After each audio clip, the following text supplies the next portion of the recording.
Oh, you're here. Good. I've got another betrayal story for you. Sit down. I never thought betrayal would come with the smell of coffee and copy paper inside the very company I built. But one photo proved it. And from that moment, nothing would ever be the same. My name's Lucas Martin.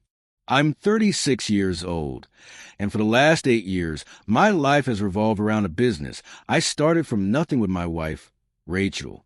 It wasn't glamorous. We weren't in tech or finance, but we carved out a niche in logistics, building trust one client at a time. Rachel handled the administrative and client-facing side, while I focused on operations. At least, that's how it looked from the outside. Inside those walls, it was supposed to be ours. As the business grew, I made the mistake of bringing in Eric. He wasn't just a friend. He was my best friend. We'd known each other since high school, gone through college broke together, and even helped each other move apartments more times than I can count. He'd been there for my wedding, and I'd been there when his dad passed. He was family in every way that mattered. Bringing him in felt natural, like finally completing the circle. For a while, everything clicked. Clients liked the energy, the mix of personalities. Rachel's polish, my grit, Eric's charm. But the heartbeat of the company wasn't us. It was the team we built. People stuck around because I ran things fairly. If there was overtime, I worked it too. If there were hard conversations, I didn't hide in an office.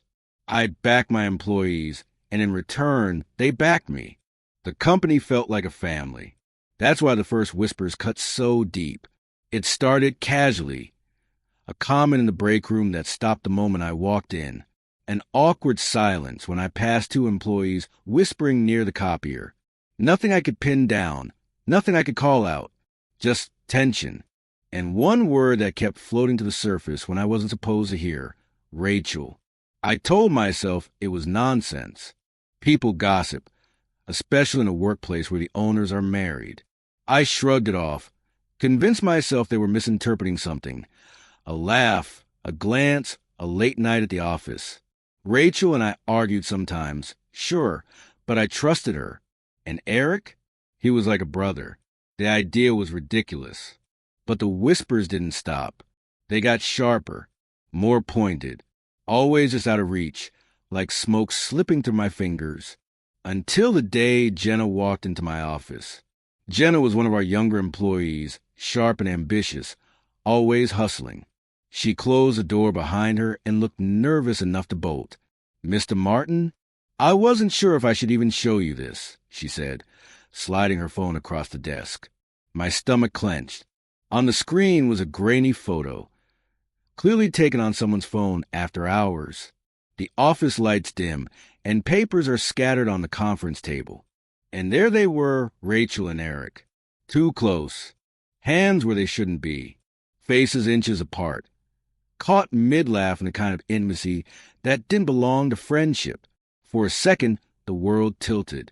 My chest tightened, my jaw locked. I wanted to believe it was a trick of the angle, a misunderstanding, anything but what it was. But my gut knew that photo didn't lie. I handed the phone back, my voice steady even though my pulse was racing. Thank you, Jenna. This stays between us. She nodded quickly, relief flashing in her eyes. She left, and the office door clicked shut behind her. That's when the storm hit me. Rage, betrayal, humiliation, all of it crashing down in one brutal wave. My wife, the woman I built this business and my life with, my best friend, the man I trusted above anyone else. Together, sneaking around in the very building I'd poured my soul into. I wanted to storm out there, drag them both into the open, slam that photo on the table, and watch them crumble. But I didn't, because even through the fire in my veins, I knew how Rachel worked. She had a silver tongue, sharper than any blade. If I confronted her blind, she'd twist it. She'd paint me as paranoid, maybe even jealous of her and Eric's friendship. And the employees? Half of them would side with her just to keep their paycheck safe. So I sat there, breathing through the rage, forcing myself to stay calm. Because this wasn't just a personal betrayal. It was a battle for my reputation, my company, my future. And if I played it wrong, I wouldn't just lose Rachel. I'd lose everything. That was the moment I knew I couldn't afford an outburst. Not yet. If she was going to play games, I'd need to play smarter. With the photo burning a hole in my pocket, I knew one thing. I couldn't strike blindly. Rachel was too good at twisting narratives. If I went after her without a plan, she'd spin it, and suddenly I'd be the unstable husband threatening the company. No. If I was going to confront her, I needed allies, leverage, and absolute control of the battlefield. The first person I went to was Megan, our office manager. Megan had been with us since year 2, back when we couldn't even afford real furniture, and she was managing schedules off a second-hand laptop. She'd seen me pull late nights, cover people's paychecks out of my own pocket, and chew out clients who disrespected the team. If there was anyone I trusted in that building, it was her. I waited until closing time. The office had that strange stillness it gets after hours, the faint hum of the vending machine in the corner, and the smell of coffee long gone stale. Megan was stacking files when I asked her to step into my office.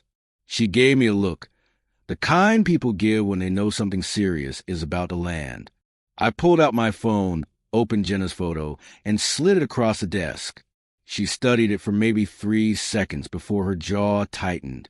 "Oh my God," she whispered. Her eyes snapped up to mine, sharp and full of anger. "Lucas, this is—" "Yeah." I cut her off. My voice came out flat, controlled. "It's exactly what it looks like. And if I just confront her now, she'll bury me before I can blink." Megan sat back, thinking hard. She wasn't one to panic. "What do you need?" That right there, no hesitation, no doubt, just loyalty. That's why I pick her first. "We need to figure out who's with me," I said. "Not everyone. Just the people who won't sell me out the second Rachel starts whispering. Because she will, and when she does, they'll need to play along. Nod. Pretend. Make her think she's winning." Megan gave a slow nod. "Double agents." "Exactly." Over the next few days, Megan and I worked in shadows. It felt like living in a spy novel, except the stakes weren't international secrets. It was my marriage, my best friend, and the company I'd built with my own hands. Megan helped me quietly map out the team. Tom, our logistics lead, who once told me I was the only boss who'd ever listened to his ideas. Jenna, of course, who had risked everything by slipping me the photo. A few others. People who had no reason to trust Rachel, but every reason to trust me. I pulled them aside one at a time. Always casual, always when no one else was listening. Each time, I showed them the photo. Each time, I watched their faces shift from shock to this gust of fierce loyalty. Tom's reaction stuck with me. He stared at the photo, then muttered, "After everything you've done for this place," he shook his head. "Don't worry, boss. If she tries to play games, I'll play them right back." It was the same pattern every time. Outrage, loyalty, commitment. One by one, my circle formed. Not big enough to make Rachel suspicious, but strong enough to hold the line when she started her campaign. The instructions were simple. Don't argue with her. Don't defend me. Just nod, agree, and let her think she's pulling you in. The more confident she felt, the harder she'd fall when the truth came out. By the end of the week, I had my silent army. A handful of people who knew the truth, who were willing to bite their tongues and let Rachel dig her own grave. For the first time since seeing that photo, I didn't feel powerless. But that didn't make it easier. At night, I lay awake staring at the ceiling, hearing her laugh in my head. The same laugh caught in that photo, except this time it was sharp, mocking. Every morning, I walked into the office and saw her across the room, smiling like nothing was wrong, brushing Eric's arm as if daring me to react. And every day, I had to swallow the urge to explode. That was the hardest part. Not gathering allies. Not making the plan. No, the hardest part was pretending. Sitting across from Rachel in meetings, eating dinner at home, sharing space with a woman who thought she was winning. But I held the line, because when I finally confronted her, It wasn't going to be blind rage. It was going to be checkmate. I'd been sitting on that photo for days, waiting, planning, holding my rage down like a cork on boiling water. But one evening, after another long day of pretending everything was fine, I couldn't hold it anymore. The waiting was done. We got home late. Rachel tossed her bag on the couch, kicked off her heels, and asked what was for dinner like it was any other night. My chest felt tight, like my ribs were steel bands. I walked into the kitchen, pulled out my phone, and set it face up on the counter. She looked over casually at first, then leaned closer. The second her eyes landed on the photo, her smirk froze. It was her. It was Eric, in our office, after hours, her arms wrapped around him. The shot was grainy, but it was undeniable. For a beat, the whole house went silent except for the hum of the fridge. Then she laughed. A short, sharp laugh, like I'd just shown her a bad joke. Seriously, Lucas? This is what you're worked up about? A hug in the office. I didn't say a word. I just stared at her, waiting. Her smile twitched, cracked, and finally fell. She leaned on the counter, her tone sharpening. You know what your problem is? You push people away. You've been so obsessed with this company, with playing a hero boss, that you forgot about me. Don't look at me like I'm the villain, when you're the one who checked out years ago. Her words hit like punches, but I kept my hands braced on the counter, knuckles white. That's your excuse? My voice was low, dangerous. Eric? My best friend. She flinched just for a second, then doubled down. Maybe if you hadn't left me alone all the time, I wouldn't have needed someone to actually listen. You're married to that company, Lucas. Don't act shocked that someone else wanted me. I felt something snap inside me. Don't you dare blame me for you crawling into bed with him. Her face twisted, venom replacing the fake calm. Don't you dare act like you're some saint. You think everyone worships you at work, but they see it too. You're fragile, Lucas. Too fragile for real responsibility. That's why I had to step up. That's why I had to find strength somewhere else. My pulse pounded in my ears. Years of trust gone in minutes.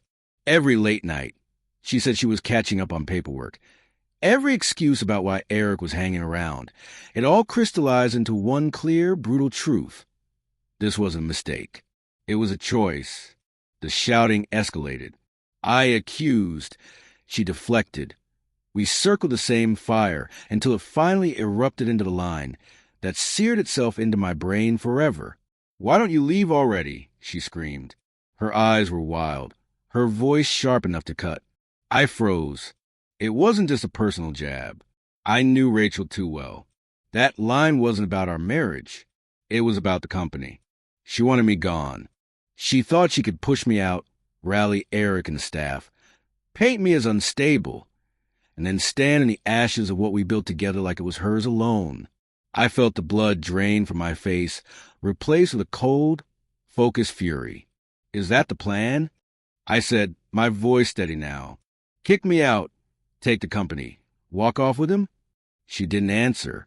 She just glared, grabbed her purse off the couch, and stormed toward the door. The slam rattled the frame. Then there was nothing, just silence, heavy and suffocating. I stood there in the kitchen, staring at that photo still glowing on the counter. My hands were shaking, but not from fear anymore, from certainty.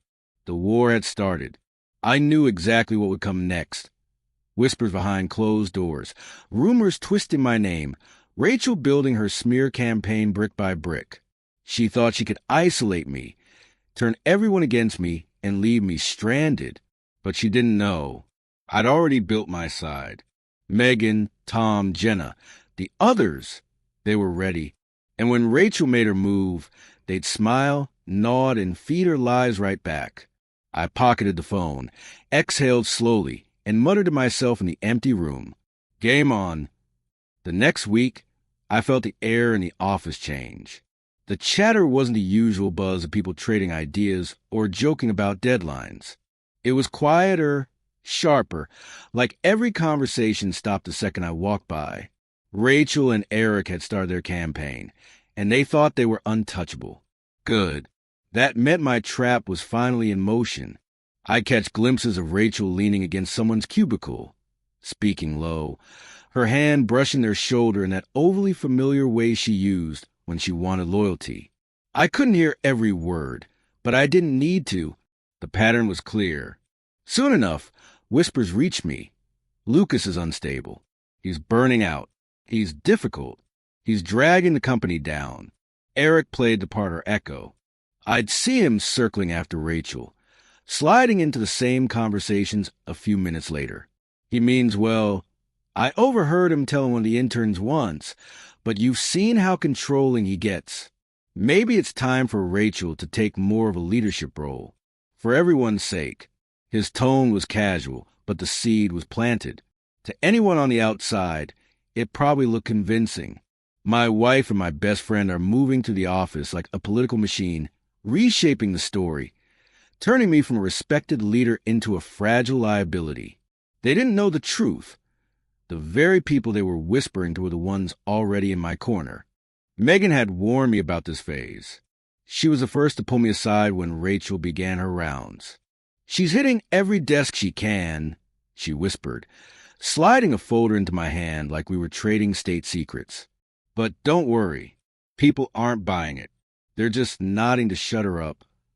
I opened the folder and saw meeting notes Megan had faked, filled with exaggerated concerns about my instability.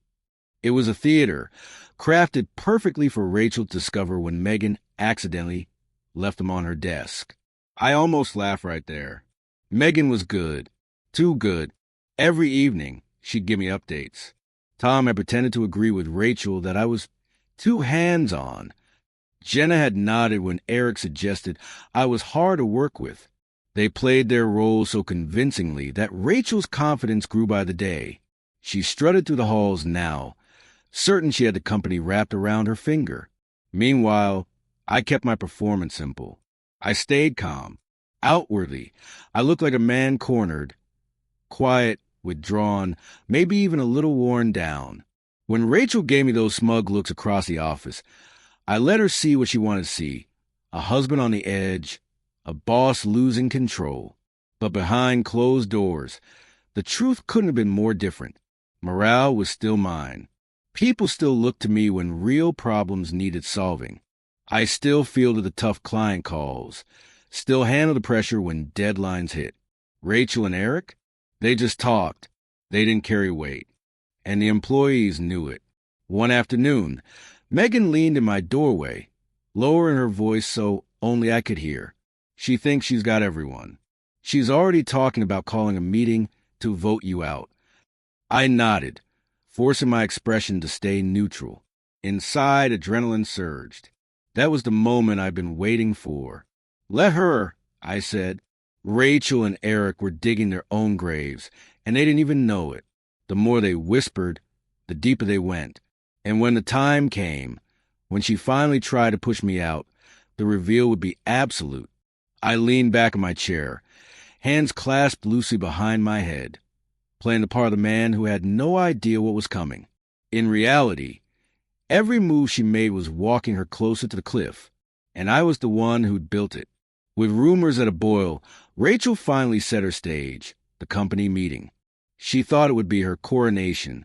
I knew it would be her execution. The summons arrived in my inbox late Wednesday afternoon. Mandatory all-hands meeting. Friday, 9 a.m. boardroom. Signed in Rachel's name, but the words reeked of Eric's smug hand. The timing wasn't random. She wanted to catch me off guard at week's end, box me in with a weekend silence after she had me buried in front of everyone.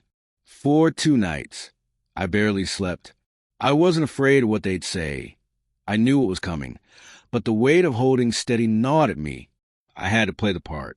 If I snapped too soon, the trap collapsed. So I showed up Friday morning with my shirt pressed, my expression neutral, and a calm that was more masked than truth. The boardroom was already packed when I walked in. Rows of chairs lined the long, polished table, and nearly every employee was there. Faces I'd known for years, faces I'd hired, mentored, and celebrated birthdays with.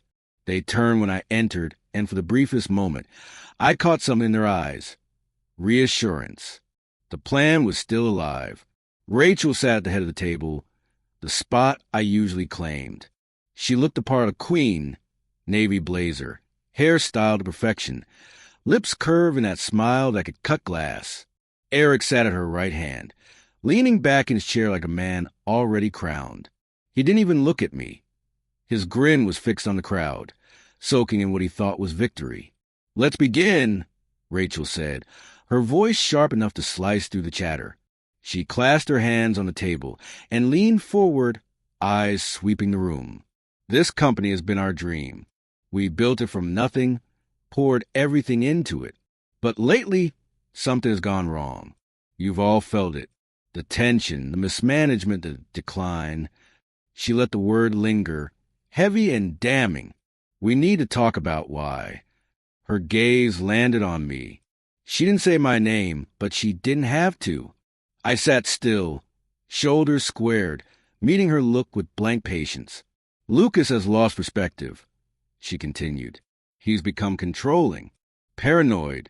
He second-guesses decisions, shoots down ideas, and creates conflict where there should be collaboration.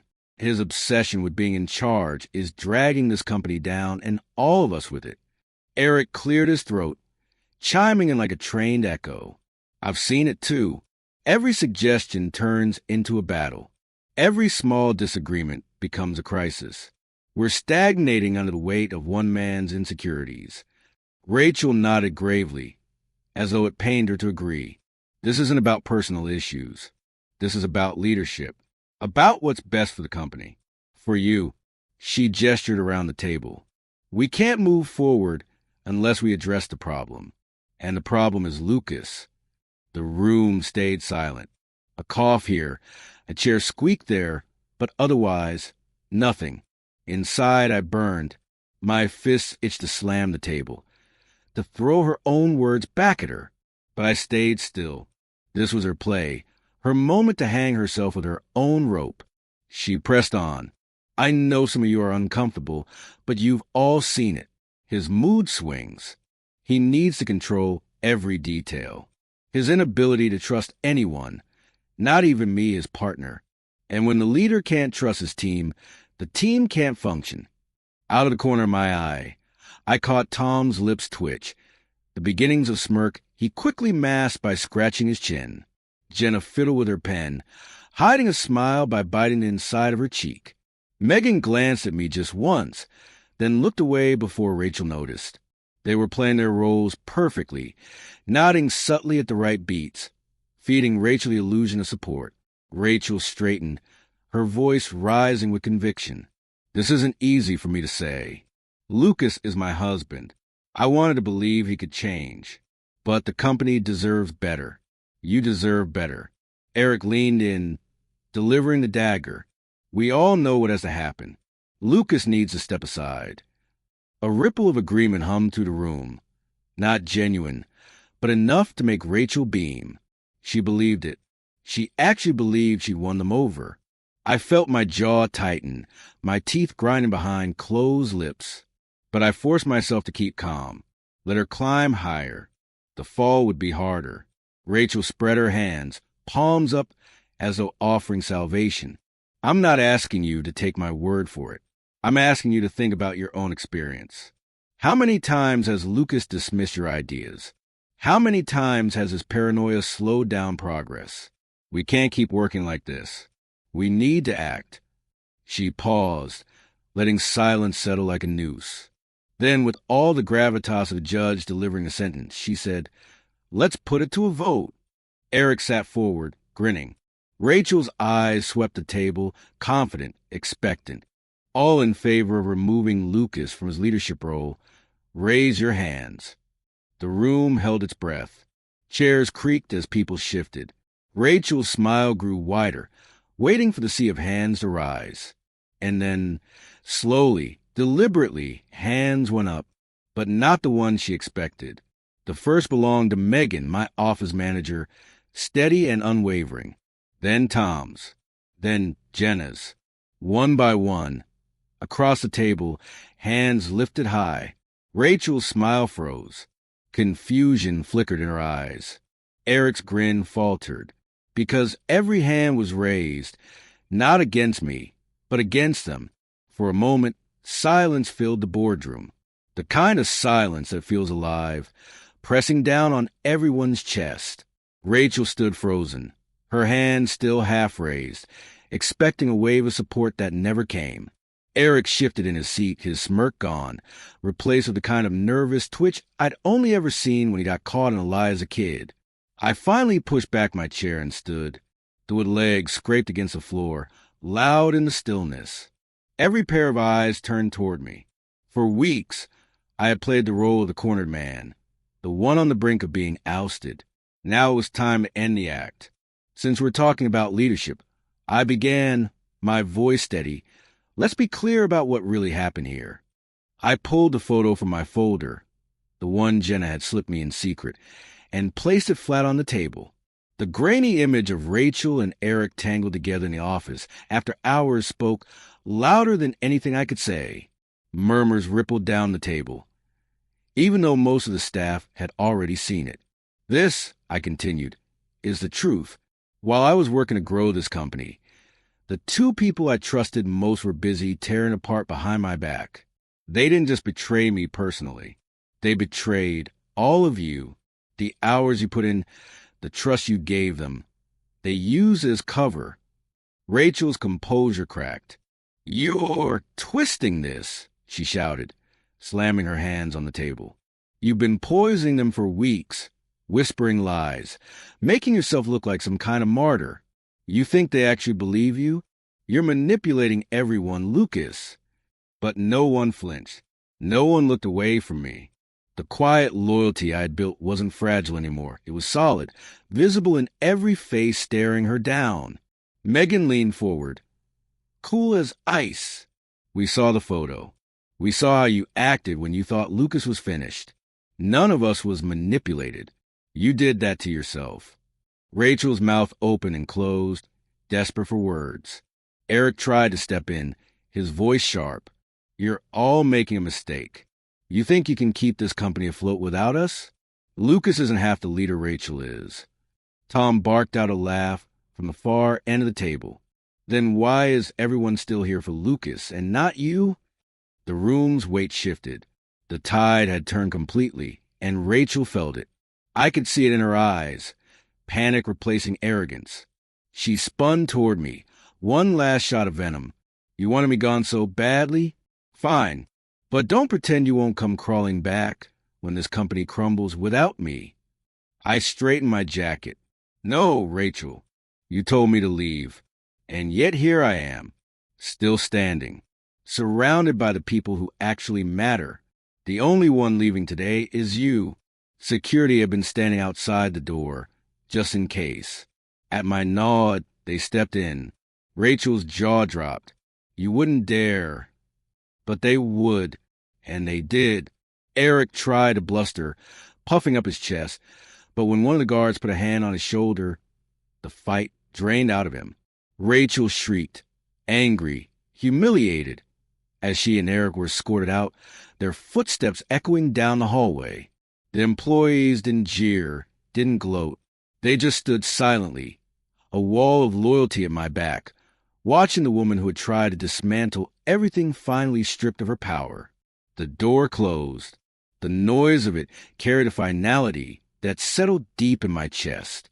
For the first time in months, I felt the tension ease. I looked around at the faces staring at me. My people, the ones who had carried me through when I couldn't fight openly. "Thank you," I said, my voice quiet but firm. "You didn't just save me. You saved this company." Applause broke out. Hesitant at first, then stronger, filling the boardroom. For once, it wasn't about me versus Rachel. It was about all of us reclaiming what we had built together. I let them have their moment. Standing at the head of the table, the place Rachel had tried to claim. The irony wasn't lost on me. She had told me to leave. She had wanted me broken, gone, humiliated. But I didn't leave. She did. And when the dust settled, I wasn't alone. I was exactly where I was meant to be. not just a leader of a company, but a man who had survived betrayal and walked out of the fire with people who chose to stand beside him. Hey, what would you have done if your own wife and best friend turned your company against you? Think I was right to set the trap instead of blowing it all up immediately? Drop your thoughts in the comments. And if you like this ride, hit subscribe for more betrayal stories like this one.